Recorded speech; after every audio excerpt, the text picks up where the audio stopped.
Assalamualaikum warahmatullahi wabarakatuh. Perkenalkan kami dari kelompok 5.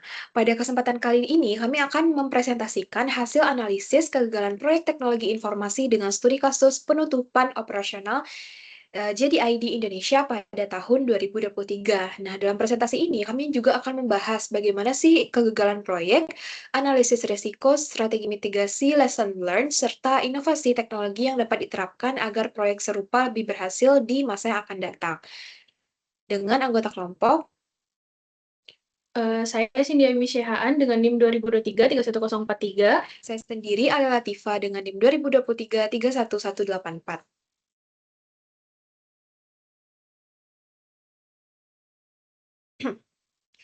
Nah, yang pertama kita akan masuk ke latar belakang. JDID merupakan perusahaan e-commerce yang didirikan di Indonesia pada tahun 2016 sebagai anak perusahaan JD.com dari Tiongkok. Nah, perusahaan ini menerapkan konsep dijamin ori, yaitu menjual produk yang dijamin asli, serta membangun jaringan logistik sendiri melalui JX Express. Nah, namun, meskipun memiliki investasi yang besar dari teknologi yang baik, pada tanggal 31 Maret 2023, jadi ID sendiri resmi menghentikan seluruh operasionalnya di Indonesia. Hal ini menunjukkan bahwa keberhasilan suatu proyek tidak hanya bergantung pada teknologi, tetapi juga dipengaruhi oleh strategi bisnis, manajemen proyek, serta kemampuan perusahaan dalam beradaptasi dengan kondisi pasar lokal. Lanjut, kita masuk ke tujuan proyek.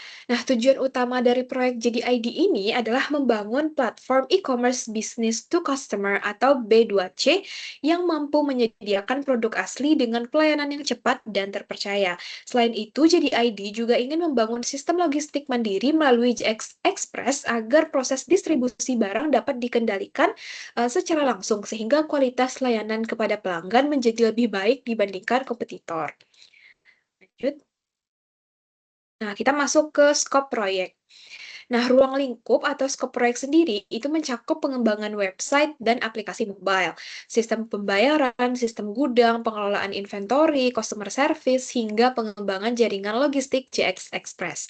Nah, sedangkan layanan yang berada di luar ruang lingkup adalah yaitu layanan transportasi umum, media sosial, maupun layanan keuangan digital yang tidak berkaitan langsung dengan operasional e-commerce. Nah, dengan ruang lingkup yang luas tersebut, proyek ini memerlukan koordinasi yang baik agar seluruh aktivitas dapat berjalan sesuai dengan target yang diharapkan. Next. Nah, kemudian kita masuk ke stakeholder.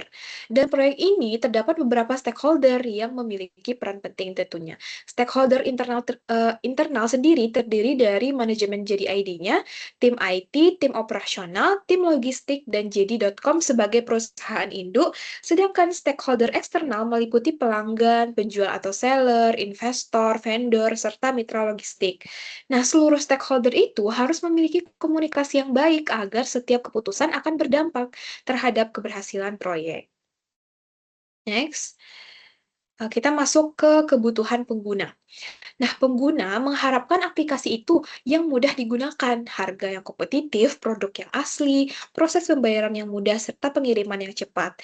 Nah, output yang diharapkan dari proyek ini adalah terbentuknya platform e-commerce yang stabil, sistem logistik yang efisien, gudang yang terintegrasi, aplikasi mobile yang mudah digunakan, serta dashboard operasional untuk memonitor seluruh aktivitas bisnis. Kemudian lanjut ke risiko dari proyek tersebut. Nah, risiko pertama adalah market risk, yaitu persaingan harga yang sangat ketat dengan Shopee, Tokopedia, dan Lazada, serta brand e-commerce yang tentunya yang sudah dikenal oleh banyak pihak. Kemudian risiko kedua adalah operational risk, yaitu tingginya biaya operasional akibat penggunaan gudang sendiri dan jaringan logistik mandiri. Nah, sedangkan risiko ketiganya adalah teknologi risk, yaitu keterlambatan dalam membangun ekosistem digital sehingga jadi ID sulit bersaing dengan kompetitor yang telah memiliki layanan pembayaran digital, live shopping, serta layanan lainnya. Kemudian, apa sih faktor kegagalan dari proyek tersebut? Nah, berdasarkan analisis kami, terdapat 10 faktor utama penyebab kegagalan proyek. Pertama adalah skop yang kurang sesuai dengan kondisi pasar Indonesia. Yang kedua, pengelolaan waktu yang kurang efektif, kemudian biaya operasional yang terlalu besar, kemudian model logistik yang membutuhkan investasi tinggi, kepemimpinan yang kurang adaptif terhadap perubahan pasar, kemudian komunikasi antar stakeholder yang belum optimal, manajemen risiko yang kurang maksimal, serta keterlambatan inovasi teknologi dan berkurangnya dukungan dari investor. Dan terakhir itu adalah kurangnya analisis terhadap perilaku konsumen di Indonesia. Kemudian kita masuk ke risk register. Nah, pada slide ini ditampilkan nih register yang berisi 10 resiko utama. Risiko dengan tingkat tertinggi adalah perang harga, tingginya biaya operasional, burn rate yang besar, serta penghentian investasi dari perusahaan induk. Nah, setiap risiko itu memiliki penyebab, dampak, tingkat probabilitas, serta strategi mitigasi sehingga dapat dipantau selama proyek berlangsung.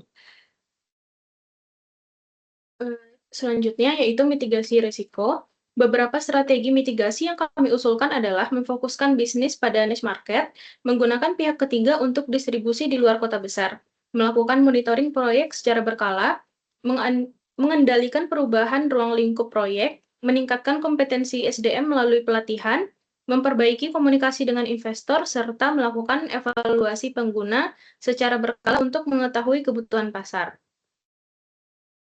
Selanjutnya yaitu jawaban sebagai project manager. Nah, apabila kami menjadi project manager, kami berpendapat bahwa penyebab utama kegagalan proyek TI ini adalah ruang lingkup yang tidak terkendali, komunikasi yang kurang efektif, serta lemahnya pengelolaan risiko. Nah, jadi untuk mencegah scope creep ini, setiap perubahan harus melalui proses analisis dan persetujuan project manager.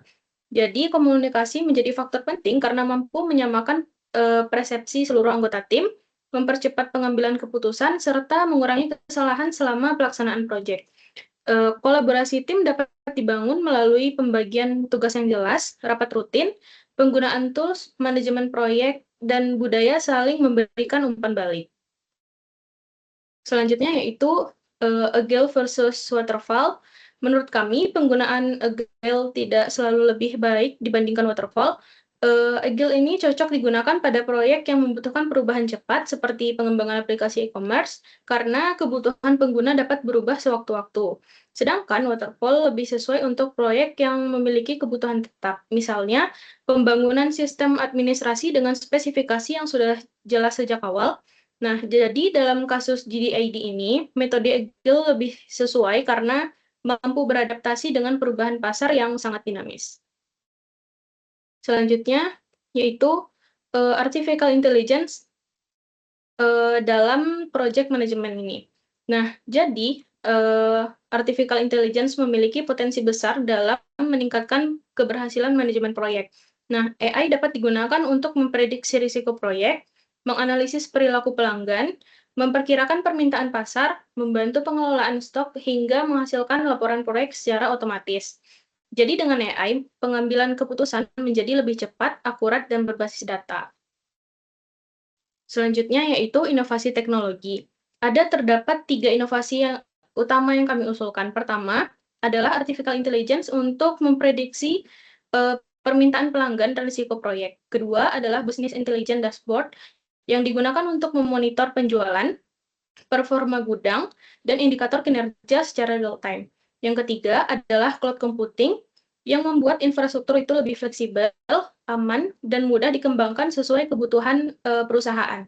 Jadi selain itu, DevOps dan CL atau CD juga dapat digunakan untuk mempercepat proses pengembangan aplikasi sehingga pembaruan sistem dapat dilakukan dengan lebih cepat. Selanjutnya yaitu lesson learned. Dari studi kasus GDID, terdapat 10 pelajaran penting yang dapat dipetik. Di antaranya adalah pentingnya memahami karakteristik pasar lokal, menyesuaikan strategi bisnis dengan kondisi negara tujuan, menjaga komunikasi dengan stakeholder, mengelola risiko secara aktif, mengendalikan ruang lingkup proyek, meningkatkan kompetensi SDM, serta terus melakukan inovasi teknologi agar mampu bersaing dengan kompetitor.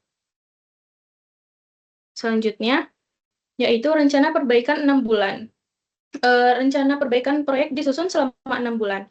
Bulan pertama itu kami dilakukan evaluasi proyek, bulan kedua melakukan analisis pasar, bulan ketiga melakukan peningkatan sistem, bulan keempat itu mengoptimalkan operasional logistik, bulan kelima melakukan uji coba kepada pengguna, dan bulan keenam mengimplementasikan seluruh hasil perbaikan secara menyeluruh. Dengan tahapan tersebut diharapkan proyek dapat kembali berjalan secara lebih efektif dan efisien.